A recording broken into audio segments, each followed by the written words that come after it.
Assalamualaikum warahmatullahi wabarakatuh. Perkenalkan, kami dari kelompok 4 yang beranggotakan saya sendiri Rivaldo Pardomanta Girsang dengan NIM akhir 077. Saya M. Fahri dengan NIM akhir 078. Saya Arya Haki dengan NIM akhir 079. Saya Bambang Harimurti dengan NIM akhir 080. Saya Dinata Kurnia Putra dengan NIM akhir 081. Saya Rahmadani Putri Hainda dengan NIM akhir 083. Nama saya Anita Teresia Utahayan dengan NIM C1C021082. Di sini kami akan membahas materi tentang nomor pokok wajib pajak dan akan disertai dengan wawancara narasumber. Pajak. Pungutan wajib kepada negara yang biasanya berupa uang yang harus dibayar oleh orang pribadi atau badan yang bersifat memaksa berdasarkan undang-undang. Sehubung dengan pendapatan, pemilikan, harga beli barang dan sebagainya, dengan tidak mendapatkan imbalan secara langsung dan digunakan untuk keperluan negara bagi kemakmuran rakyat. Subjek wajib pajak.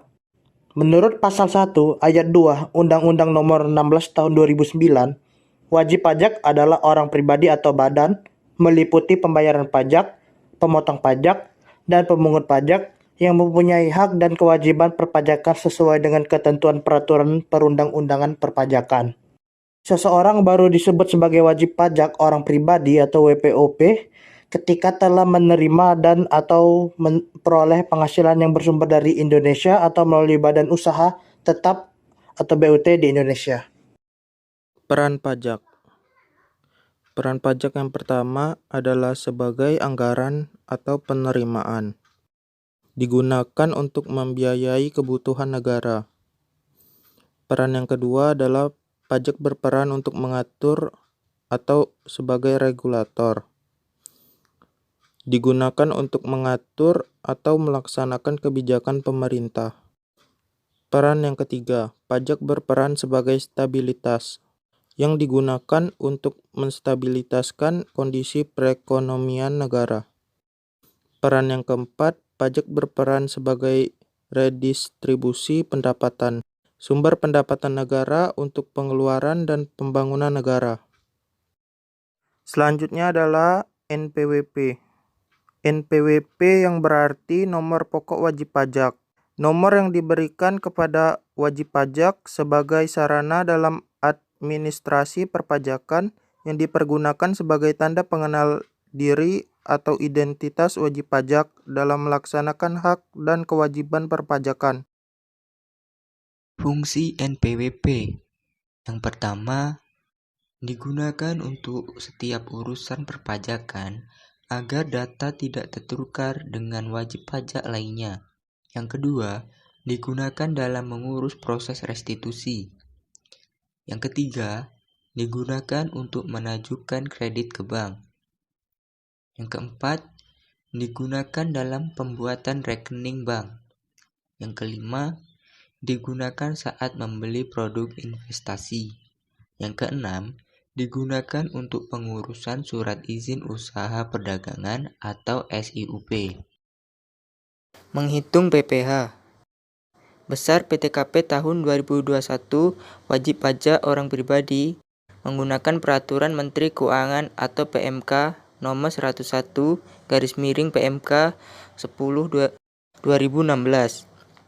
Yang pertama, wajib pajak lajang sebesar 54 juta.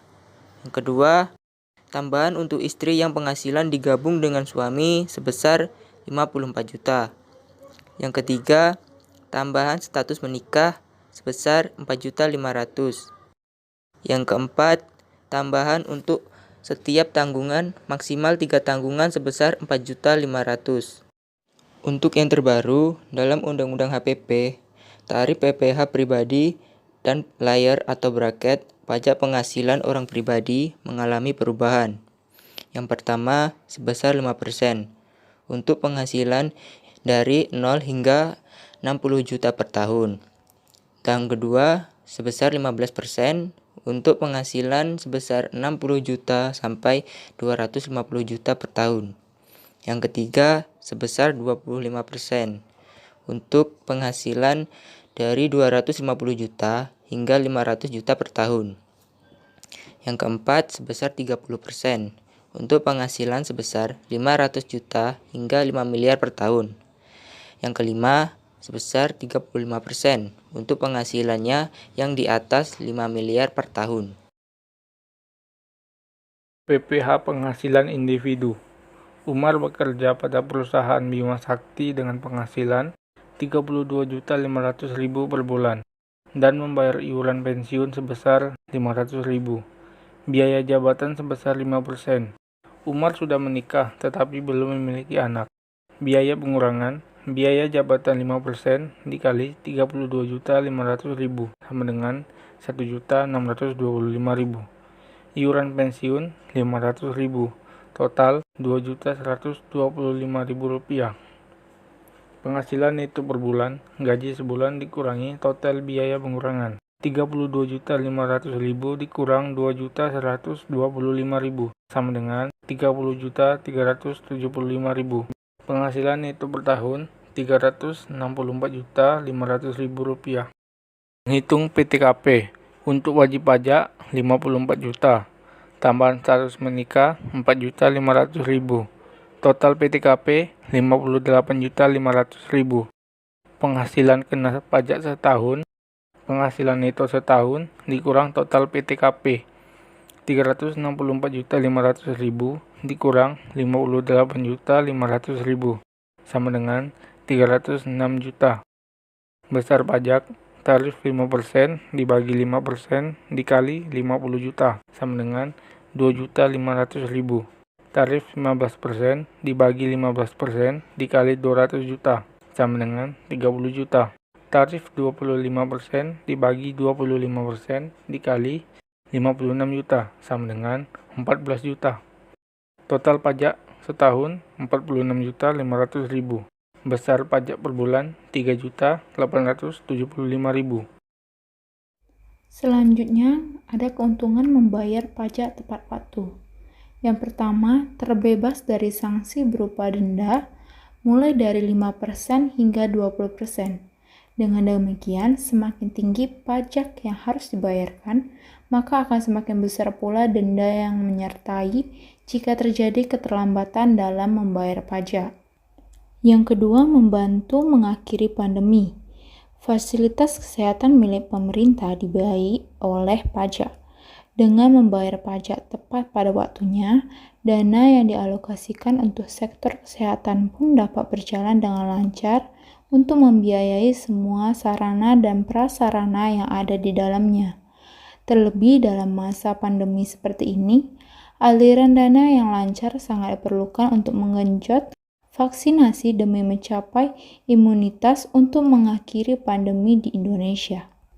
Yang ketiga ada meningkatkan kestabilan ekonomi negara. Dengan membayar pajak tepat pada waktunya, peningkatan sarana yang dapat mendukung kestabilan negara bisa dilakukan untuk membantu memperbaiki kondisi perekonomian Indonesia. Selanjutnya ada konsultan pajak. Profesi konsultan pajak bertugas memberikan jasa konsultasi perpajakan kepada wajib pajak dalam rangka melaksanakan hak dan memenuhi kewajiban perpajakannya sesuai dengan peraturan perundang-undangan perpajakan yang berlaku. Selanjutnya adalah peran dan tanggung jawab konsultan pajak. Yang pertama adalah sebagai tempat konsultasi, yang kedua sebagai tempat membantu restitusi pajak sampai proses terakhir, yang selanjutnya sebagai tempat penyelesaian sengketa pajak, lalu mengurusi hal-hal yang berhubungan dengan kepatuhan pajak kliennya seperti menghitung, membayar, dan melaporkan pajak. Yang selanjutnya itu melaporkan jasa perencanaan pajak yang bertujuan mengoptimalkan keuntungan klien. Yang selanjutnya, layanan untuk mengevaluasi data yang merugikan perusahaan klien. Peran dan tanggung jawab konsultan pajak yang terakhir adalah memiliki tanggung jawab dalam mendampingi klien saat pemeriksaan pajak. Selanjutnya adalah KTP jadi NPWP. Penggunaan NIK sebagai NPWP akan mulai berlaku pada tahun 2023. Direktorat Jenderal Pajak Bapak Suryo Utomo menjelaskan dalam acara sosialisasi Undang-Undang Harmonisasi Peraturan Perpajakan atau Undang-Undang Nomor 7 Tahun 2021 yang diselenggarakan Apindo. Nah, Bapak Suryo Utomo ini memaparkan bahwa NIK sebagai NPWP akan digunakan sebagai basis administrasi wajib pajak orang pribadi atau WPOP, sedangkan badan usaha akan menggunakan nomor induk berusaha atau NIB untuk menjalankan kewajiban perpajakannya. Assalamualaikum warahmatullahi wabarakatuh. Shalom, Om Swastiastu, Namo Buddhaya, salam kebajikan. Nah, selamat malam teman-teman semua. Di sini kami dari kelompok 4 akan mewawancara salah satu narasumber tentang NPWP dan perpajakan. Nah, sebelum itu kami mau berkenalan dulu terlebih dahulu dengan narasumber kita. Mungkin kita bisa perkenalkan narasumber kita ini siapa gitu, dengan Mbak siapa, terus tinggalnya di mana gitu. Oke, baik. Terima kasih. Perkenalkan, nama saya Angeli Tesalonika. Saya tinggal di Kota Baru, Kota Jambi. Oke, berarti kita akan mewawancara Mbak Angel. Mungkin dari teman-teman kelompok kami itu akan memberikan beberapa pertanyaan kepada Mbak Angel. Mungkin teman-teman yang memiliki pertanyaan bisa disampaikan. Baik, dengan Mbak Angel ya? Ya. Sebelumnya apakah Mbak Angel benar sudah memiliki NPWP? Benar. Oke, berarti sudah memiliki NPWP, berarti sudah membayar wajib pajaknya tiap bulannya ya? Sebelum itu, apakah Mbak Angel sendiri tahu apa itu pajak dan seberapa pentingnya kontribusi pajak itu sendiri? Oke, terima kasih kepada Saudari Anita ya. Oke, sepengetahuan yang saya tahu seputar tentang pajak itu pungutan yang wajib yang diberikan pada negara oleh orang pribadi maupun badan perusahaan berdasarkan undang-undang yang akan digunakan untuk kepentingan negara, kesejahteraan dan masyarakat umum. Itu yang kira-kira yang saya tahu. Oke, terima kasih. Kalau begitu, apa yang Mbak Angel tahu tentang NPWP? Oke, NPWP itu adalah nomor pokok wajib pajak.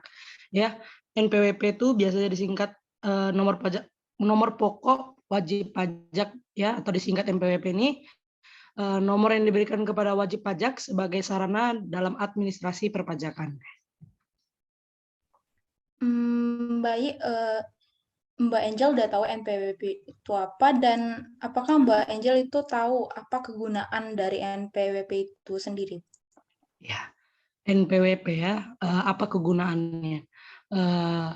Yang kegunaan dari NPWP ini dapat dipergunakan ya sebagai tanda pengenal diri atau identitas wajib pajak dalam melaksanakan hak dan kewajiban perpajakannya.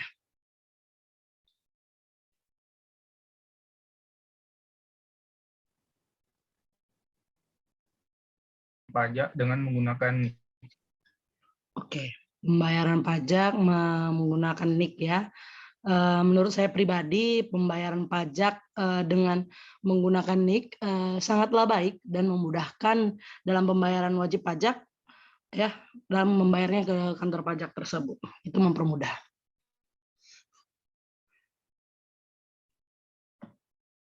Baik, terima kasih.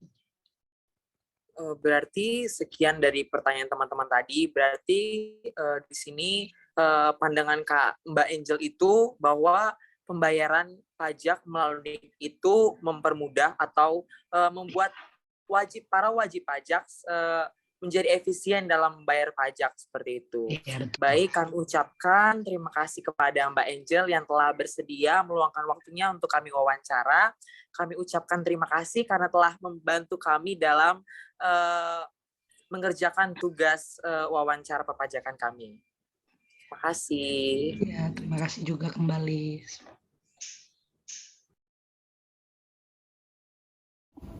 Pertama-tama kami dari pihak mahasiswa Universitas Jambi dari Prodi Akuntansi. Perkenalkan, saya Rivaldo Parduman Dandirsa. Ini rekan saya Ramadeni, dan di sebelah saya ada Bambang Harimurti.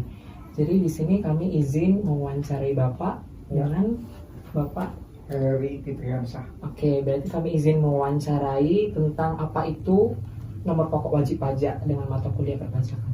Oke. Sebelumnya kita mau tahu nih, Bapak sebelum membayar pajak itu tahu nggak apa itu pajak sendiri seperti itu? Pajak kalau sebagai warga negara Indonesia umumnya adalah sebagai sebuah kewajiban untuk disetorkan kepada negara. Sebagai karyawan, tentu salah satunya yang dari penghasilan kita yang dipotong adalah pajak tadi yang untuk disetorkan ke negara. Jadi secara umum itulah tujuan daripada kita menyetorkan pajak. Oke, berarti Bapak sudah punya NPWP? Sudah punya NPWP. Sejak kapan, Pak? NPWP yang kita terima waktu itu sejak kita mulai bekerja, beberapa tahun setelah bekerja lah ya, setelah diangkat menjadi karyawan waktu itu tahun 2018 tahun berapa ya?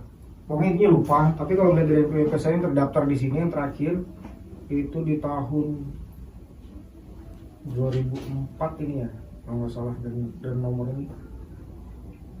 Apakah perlu saya lihat datanya kapan saya terdaftar, karena memang udah lama banget. Waktu kita mulai masuk bekerja, tahun masuk bekerja itu tahun 97, lalu mulai ber-NPWP di sekitar kira-kira tahun 2000. Berarti sekitar di situ gitu ya, ya. di situ. Oke. Jadi apakah dalam pencatatan pajak itu Bapak melakukan pembukuan? Dalam pencatatan perpajakan selaku orang pribadi tentu secara langsung nggak ada bikin pembukuan. Tetapi ketika menyusun SPT tahunan, kita mendapatkan bukti potong dari perusahaan. Dengan dasar itulah kita melaporkan kewajiban perpajakan kita kepada negara. Nah, berarti kalau tidak memakai pembukuan, kira-kira bagaimana menghitung jumlah pajak yang terutang secara umum? Terutang pajak secara umum sebagai karyawan swasta yang menerima penghasilan berupa gaji dari perusahaan setiap tahunnya memberikan kita bukti potong perpajakan. Jadi setelah bukti potong perpajakan tadi kita dapat, bukti potong tadi kita laporkan, dengan dasar itu kita laporkan di SPT tahunan orang pribadi kita pada negara. Gitu. Baiklah, apakah Bapak tepat waktu dalam membayar dan pelaporan pajak? Kalau untuk pembayaran tentu tepat waktu. Itu untuk pembayarannya dilakukan oleh perusahaan setiap bulannya. Ketika kita menerima gaji, dipotong berapa nilai pajak kita. Nah, perusahaan pada setiap bulan itu akan menyetorkan kepada negara. Nah, kalau kita pelaporannya, kalau dari sisi pelaporannya adalah setiap tahun sekali, paling lambat biasa kita lapor di bulan Januari. Karena memang dapat bukti potong dari perusahaan di bulan Desember. Nah, dalam menghitung pajak sendiri apa Bapak mengalami kesulitan? Sejauh ini memang kalau kita sebagai pegawai, karyawan, orang pribadi, sifatnya tidak begitu sulit, karena memang dari dasar bukti potong itulah kita memasukkan pajak kita, karena memang tidak ada tambahan pekerjaan yang lain. Lain cerita kalau ada pekerjaan yang lain di luar dari sebagai karyawan tadi, tentu di sana ada pertanggungjawaban yang berbeda. Apa menggunakan jasa konsultan pajak? Selama ini sih tidak pernah menggunakan jasa konsultan pajak. Yang pasti dengan dasar bukti potong dari perusahaan yang kita terima, dari situlah kita membuat atau mengisi SPT. Terus bagaimana pendapat Bapak kira-kira, kan sekarang sudah ada aturan baru tentang membayar pajak itu menggunakan NIK.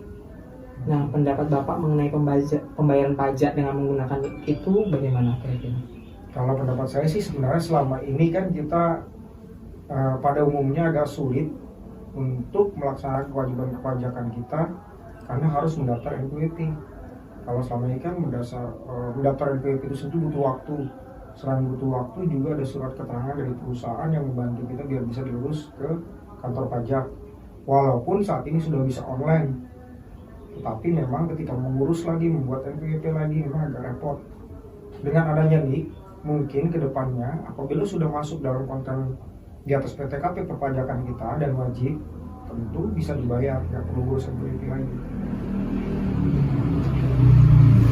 Berarti menurut Bapak menggunakan itu lebih mudah daripada NPWP, lebih efisien seperti itu? Secara umum iya, tetapi hingga hari ini kita belum tahu sosialisasi pemerintah kepada pihak-pihak atau orang-orang atau karyawan atau pegawai yang sudah masuk atau berkewajiban membayar pajaknya. Hingga hari ini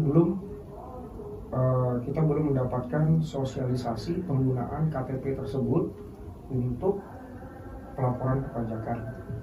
Kira-kira Pak, ketika membayar pajak dalam tahun 2022 ini sudah mendapatkan aturan baru terkait pembayaran pajak? Atau pembayaran, misalnya ada pembayaran PPh yang menambah sekian atau seperti itu? Aturan terbaru di tahun 2022 ini? Tahun 2022 yang kita tahu sih paling-paling ada perubahan terbarunya mengenai PTKP ya. Tapi untuk badan usaha, kalau yang untuk orang pribadi sejauh ini sepertinya masih seperti biasa, nggak terlalu, tapi memang iya sih, orang pribadi pun juga, tapi PTKP yang level pertamanya itu ada terjadi perubahan. Tetapi kalau bagi karyawan atau pegawai yang penghasilan di bawah 60 juta ya, kayaknya masih di level pertama nih presentasinya. Baiklah, berarti sekian dari wawancara kami. Kami ucapkan terima kasih kepada Bapak yang telah sedia menjadi narasumber kepada kami. Okay. Sekian dari materi dan hasil wawancara yang dapat kami sampaikan. Kami akhiri. Wassalamualaikum warahmatullahi wabarakatuh.